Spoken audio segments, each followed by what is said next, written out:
This happened when I was around 19. We used to visit my grandmother pretty often, but not like every month, but like a few times a year when my parents had time off or there was some family thing going on. Her place wasn't in a city or even a proper town. It was like one of those old villages that just stayed the same for years, where people still knew each other and nothing really changed except maybe a few new shops that opened and closed again. Her house was kind of old. You could tell it had been there for a long time. And there were always random things stored in places that didn't make sense, like boxes in corners that no one had touched in years.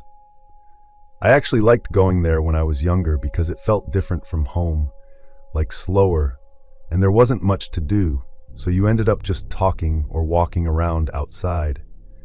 By the time this happened, I wasn't really that interested in family visits anymore, but I still went because there wasn't really a choice.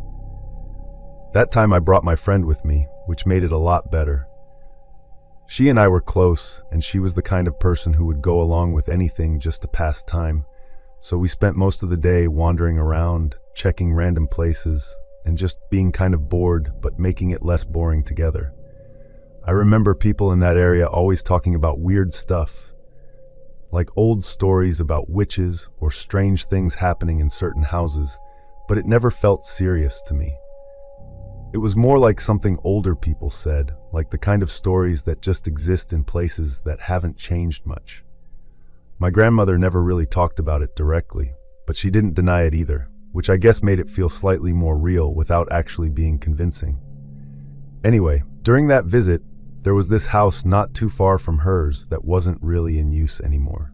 I don't know if it was fully abandoned or just empty, but no one lived there at the time, and it had that look like people had left in a hurry years ago and never really came back. There was junk everywhere, like broken furniture, old containers, random pieces of wood, and just things piled up without any order. Me and my friend went there mostly because we were bored, not because we expected anything interesting. We were just walking around, stepping over stuff, looking at things, and making jokes about them. I remember it being kind of dusty and warm inside, and the air felt still, like no one had opened a window in a long time. That's when we found that thing. It wasn't hidden, but it also wasn't something you would notice right away unless you were actually looking through the junk. It was this wooden triangle, about the size of a large book, maybe a bit bigger. The shape itself was clean, like someone had made it properly, not just cut randomly, and there were carvings all over it. I thought it was just some decorative thing, or maybe part of something else, but when I looked closer, the carvings were, I don't know how to explain it. There were arrows pointing in different directions, and in the middle there was something that looked like a skeleton figure. You could tell what it was supposed to be. Around it there were words, or at least letters, but not in any language I recognized. My friend thought it looked cool, like something from a movie or a game, and she was laughing about it, saying we should take it with us or pretend it was some cursed object or whatever. I wasn't really thinking anything serious either. It was just interesting in a weird way, like finding something that clearly meant something to someone at some point, but now it was just sitting there. We took a picture of it on my phone and later tried to search the letters. I remember we got some results that suggested it might be Latin or something similar, like Aramaic, but honestly we didn't understand any of it. It just made it feel more unusual because it wasn't random scribbles, it looked intentional. We ended up taking it with us back to my grandmother's house. I don't even remember deciding it properly. We just kind of picked it up and carried it like it was nothing. On the way back, we were joking about it, saying things like, what if this is cursed, or what if something follows us? But it was all in that tone where you don't actually believe what you're saying. When we got back, I kept it in my room. I think I threw it on the floor or near the bed, dropped it there because we moved on to something else. We spent the rest of the evening just talking, using our phones, doing normal stuff. Nothing felt weird at that point. Later that night, I was lying in bed, on my phone. I remember the lights were off. I was just scrolling through something. At one point, my phone screen went black for a second before opening an app. It wasn't like it turned off. It was like a quick flicker. But in that second, I saw something in the reflection. It looked like a face. Not a reflection of anything that should have been there. It looked like a man's face, really close, like right behind me or leaning over me. I remember the shape of it more than the details, but it was clear enough that I reacted immediately. I sat up fast and looked around, and of course there was no one there. I didn't know what to think. My first thought was that it was just some weird reflection or my eyes playing tricks because of the dark. I even tried to recreate it by moving my phone around, but nothing like that showed up again. After a while, I convinced myself it was just something with the screen or my angle or whatever. I didn't tell anyone at that point, because it felt weird to say out loud. Like, I saw a face in my phone doesn't sound serious when you say it. I eventually went to sleep and woke up because I heard my mom calling my name. It was clear enough that it pulled me out of sleep. I was just confused, like why would she be calling me in the middle of the night? I opened my eyes slowly, expecting to see her near the door. Instead, there was someone standing right next to my bed. It was a man, but not like a normal person standing there. He was naked, middle-aged, with a large belly, and his skin looked really weird. I don't know how to describe it, but it didn't look right, like it didn't belong in that space or something. His face had no expression at all. He was standing there, looking down at me. I think my brain was trying to understand what I was seeing, and it just couldn't match it to anything normal. It hit me all at once, and I screamed. I pulled the covers over my head immediately and just stayed there, not even trying to look again. I remember my heart was beating so fast it felt painful, and I was just waiting for something to happen, like for him to grab me or move or do anything. But I didn't feel anything touch me. After a few seconds, I heard people coming into the room. My parents, my grandmother, others, all asking what happened. I didn't move the covers right away. I was scared that if I looked, he would still be there. When I finally looked, there was no one. Just my family, confused and half awake. I tried to explain what I saw, but it didn't come out. I was still shaking and I couldn't even describe it clearly. They thought I had a bad dream, which I guess makes sense. It did look like that from the outside, but I know I was awake. That's the part that still bothers me. I was awake enough to hear my name, to open my eyes, to see the room the way it actually was. It didn't feel like a dream at all. After that, no one really took it seriously. They just told me to calm down and go back to sleep. I didn't sleep much after that, obviously. I just stayed there, listening to every small sound, feeling like something was still wrong, but not knowing what. A few days later, after we got back home, I noticed these black marks on my body. They weren't bruises, I mean like patches, and they didn't hurt. They were just there. I showed them to my mom, but by the time we thought about getting them checked, they had already started fading. They disappeared completely after a while. I've tried to explain this to myself in different ways. Like, I was half asleep and hallucinating. Maybe the face in the phone and the man in the room were connected somehow in my mind, even if nothing was actually there. Maybe the marks were unrelated. I don't know. The only thing I can say for sure is that before that night, nothing like that had ever happened to me, and after that, nothing like that has happened again. It was just that one time, in that place, after we brought that thing back from that house. I'm not saying it was because of that triangle thing, it could just be a coincidence. But I also remember that we left it there when we left. We didn't bring it home. It's one of those things where leaving it alone feels safer than trying to understand it. I still don't know what I saw that night. I just know that it didn't feel like something normal.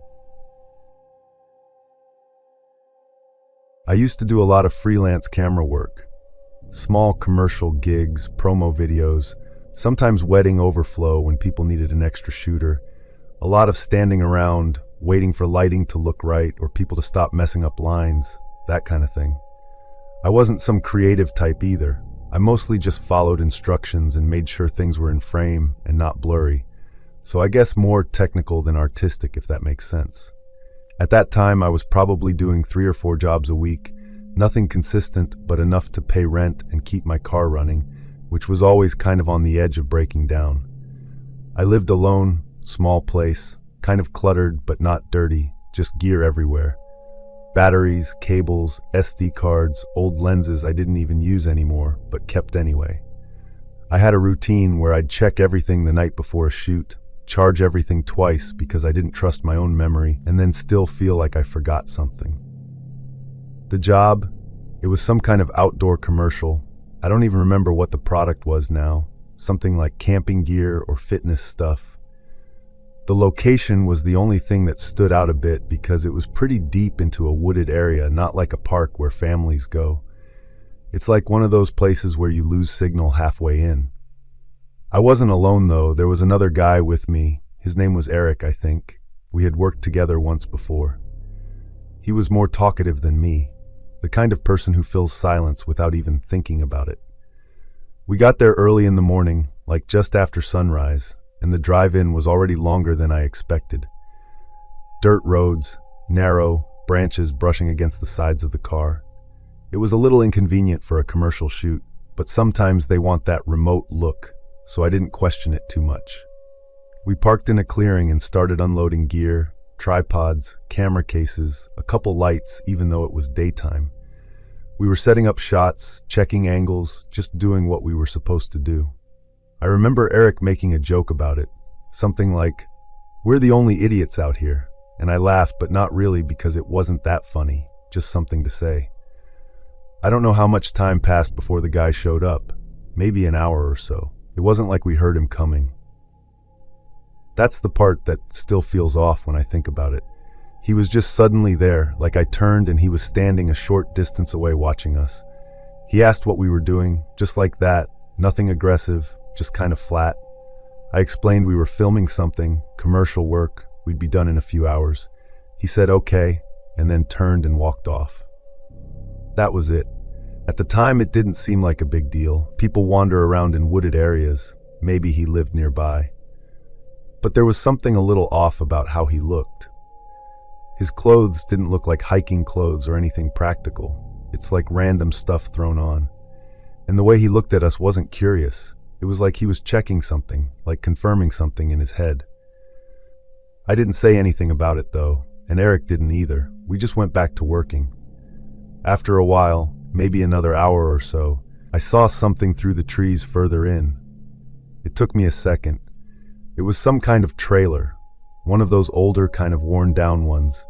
It was partially hidden by trees, like it wasn't meant to be seen from where we were, but you could still make it out if you looked long enough. There was a woman near it, or at least I think she was near it, moving around kind of slowly. I didn't stare too much because it felt weird to just watch someone like that, but I remember thinking that must be where that guy came from. Maybe they lived out there. Again, people live in strange places. We kept working, setting up different shots, moving equipment around. At one point I took a break and just sat down for a minute because my legs were getting tired, and that's when things started to feel, I don't know, creepy? I saw the man again, but this time he was coming from the direction of the trailer. At first it looked normal, like he was just walking, but then he dropped down. I don't mean tripped or stumbled. I mean he went down on all fours, like hands and feet, and just kept moving like that, like it was normal for him. I was thinking he fell and was trying to get up, but he didn't get up.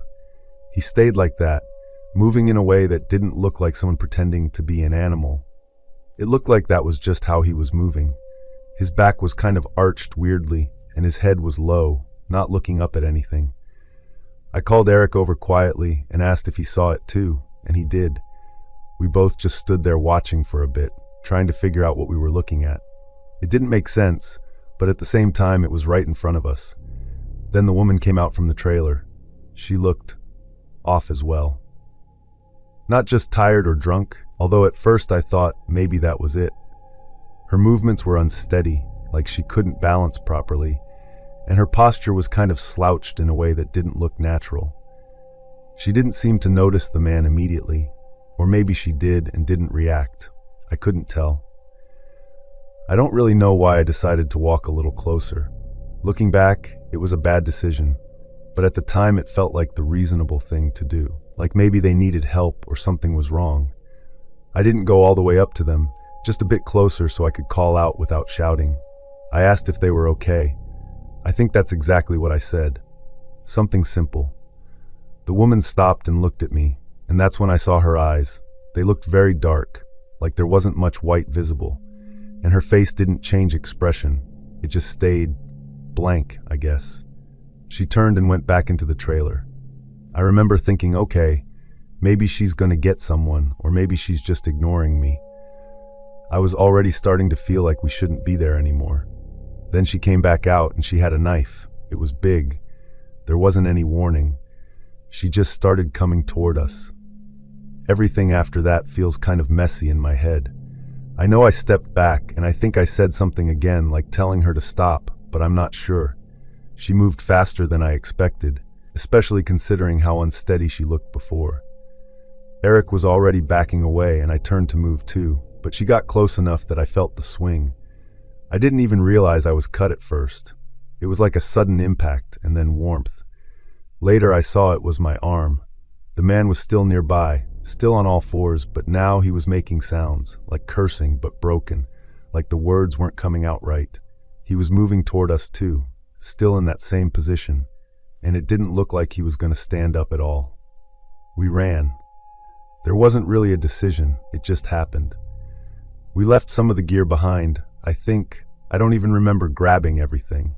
I just remember moving as fast as I could, branches hitting, not really seeing where I was going, just heading back toward the car. I could hear them behind us for a bit, especially the woman. I don't know how far they followed, but at some point the sound stopped. We didn't stop though. We kept going until we reached the clearing. Eric drove. I couldn't have done it even if I tried. We didn't call the police. I know that's wrong. I mean, we were on a job, there were contracts involved, and the whole thing felt so strange that I didn't even know what we would say. A man crawling and a woman with black eyes attacked us in the woods. Doesn't sound like something people take seriously. I went to the hospital later that day. They treated the cut, asked what happened, and I said it was an accident with equipment. We never went back to that location. We changed the location. Since then I've done other outdoor shoots, but I don't go alone, not deep into places like that. There's just something about how isolated it was, and how those people were out there living like that or acting like that. I don't know the right word. It makes me think there are probably more situations like that in places people don't really go, and you wouldn't know unless you walked right into it. I grew up in a normal neighborhood, just a regular street. My parents bought that house when I was around 8, and we stayed there through my teenage years and into my early 20s, so most of my memory is tied to that place, in a way I don't always notice until I start thinking about specific things like this. Our house wasn't big, just 2 floors. My room was upstairs facing the side of the house, where there was a narrow gap between us and the next place over. It wasn't an alley, just enough space for someone to walk through if they really wanted to, but nobody ever did, because there was nothing there, no reason to. My window looked directly into that space, and during the day it just showed a bit of the neighbor's wall and sometimes laundry lines or shadows depending on the time.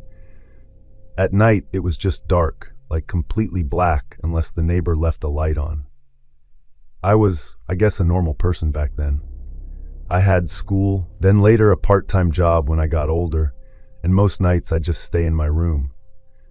I didn't go out much because I wasn't that kind of person. I liked being inside, watching things on my computer, talking to a couple of friends online, that sort of thing. My parents were the kind who didn't really check on me constantly. They trusted me, but they were always around downstairs, especially at night. My mom would usually be watching TV, and my dad would either be reading or just sitting quietly, so it wasn't like I was alone in the house. I remember my room more than other parts of the house. I had my bed pushed against the wall opposite the window, and my desk was right under the window itself. I liked sitting there because during the day I could get light, and at night it just felt like my own little space. I had curtains, but I didn't always close them. I don't know why. I just didn't think about it much. It wasn't like there was anything to see outside anyway. It was just a normal night, and I think that's part of why it stayed with me the way it did. I had gone through my usual stuff. I think I had homework earlier. I had Then I was just sitting at my computer, watching something or chatting. I heard a noise at first, but I didn't really react right away because houses make noises all the time. It was like a small sound. I thought it might have been a branch, but there weren't really any trees that close to that side. I remember kind of pausing what I was doing and just listening, not even getting up. I turned my head toward the window, and it was a face close to the glass. I don't think I've ever screamed like that before or after, and I fell back from my chair so fast I knocked into the side of the bed. The person outside, the man I guess, he had his hands on the window frame like he was trying to push it up. It wasn't locked in a complicated way, just a simple latch, and I always kept it closed, but I don't remember if I had checked it that night specifically. My scream brought my parents upstairs. I could hear them running, and by the time they got into my room, the window was just normal again. There was no one there. My dad went straight to the window and opened it, leaning out and looking down into the sides, and my mom was asking me what happened, but I couldn't really explain it right away.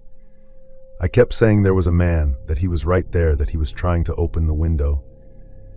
My dad went outside to check around the house, even went into that narrow space between the houses, but there was nothing. Nothing broken or moved, just nothing. It made it feel almost like I had imagined it. I knew I hadn't, because I could still see his face in my head, like very clearly, too clearly for something I just made up. After that night, my parents were more careful for a while. They made sure all the windows were locked. My dad even checked them himself before going to bed. And they told me to keep my curtains closed at night. I did, at least for a few days, maybe a week. But then things went back to normal in that slow way, where you kind of convince yourself it was just a one-time thing or something explainable. A few days later, something happened in the neighborhood. One of the houses not too far from us, like 3 houses down, had a break-in during the night. A woman who lived there was injured. I remember hearing my parents talk about it downstairs, and the way they spoke was different, quieter, like they didn't want me to hear, but also knew I probably would. The woman said it was a man, but no one saw him leave, and there wasn't much to go on. That part stuck with me, that no one saw him. It was the same kind of thing as what happened with me, where it just ended without any trace. I didn't tell anyone at school or anything like that. I don't know why, I just kept it to myself mostly, except for my parents. For a while after that, I was more aware at night. I would glance at the window more often, even when the curtains were closed, just that feeling like something might be there. But nothing happened. And again, time kind of smoothed it over. I went back to my routines, stayed up late, used my computer, all the same things. Then about a week after that incident, I was in my room again at night, doing basically the same thing as before. I remember I had my headphones on at first, and then I took them off because I thought I heard something, like a voice, like a low talking sound, but it didn't make sense because there was no one else upstairs. I turned toward the window, and this time the curtains were slightly open. I could see a part of the glass. And he was there again. The same man, I'm sure of that, even now I'm sure, because of the way he looked at me. He wasn't trying to open the window this time. He was standing there, his face was visible, and he was smiling. He was holding something in one hand, like a bag, like a loose sack or something. I couldn't see it, but I remember noticing it. I froze before I screamed again, and it felt like longer. When I did scream, it was the same as before, loud. And again, my parents came running. And again, by the time they got there, he was gone. My dad checked outside again, more aggressively this time, even went around the block a bit, but there was nothing. No one saw anything. No neighbors heard anything. It was just me saying what I saw, and no evidence to back it up. I think that's when it started to affect me more, because it wasn't just a one-time thing anymore. After that, my parents didn't take chances. They had the window secured better, added something so it couldn't be opened easily from the outside, and I kept the curtains closed all the time at night. I also stopped sitting right in front of the window. I moved my desk slightly, which I remember because it felt like a small but important change at the time. Nothing else happened after that, at least not directly to me. Life went on. I got older, eventually moved out, and that house became just something I used to live in. But the memory of those nights didn't go away completely. It just kind of sat in the background. Years later, actually decades later, I heard about something that brought it all back in a way I wasn't expecting. There was a case in that same general area, a woman who was found deceased, under circumstances that people said were unclear, and the police were looking for who might have done it. It wasn't exactly on the same street, but it felt connected in my mind. I remember hearing about it and immediately thinking about that man. I don't know if it was the same person, and I can't prove anything like that. But the way he appeared and disappeared, the way no one ever saw him except the people he was directly near, I can't really explain. I've tried to reason it out before, like it was just someone who knew how to move quietly, or someone who was watching the neighborhood for a while. But then I think about how he was just there at my window twice, and then gone without any trace. And it doesn't feel like a normal explanation fits. I don't think about it every day or anything like that, but when I do, it's always that same image. Him standing there looking in, like he had all the time in the world, like he wasn't worried about being seen or caught. And the fact that no one ever found out who he was, or at least I never heard that they did, makes it feel unfinished in a way that's hard to ignore. I wonder if he had been there other nights too, watching, and I didn't notice. I don't know why that thought comes up, but it does. And I usually try not to follow it too far because it doesn't really lead anywhere good. It's just one of those things that happened, and I can't make sense of it.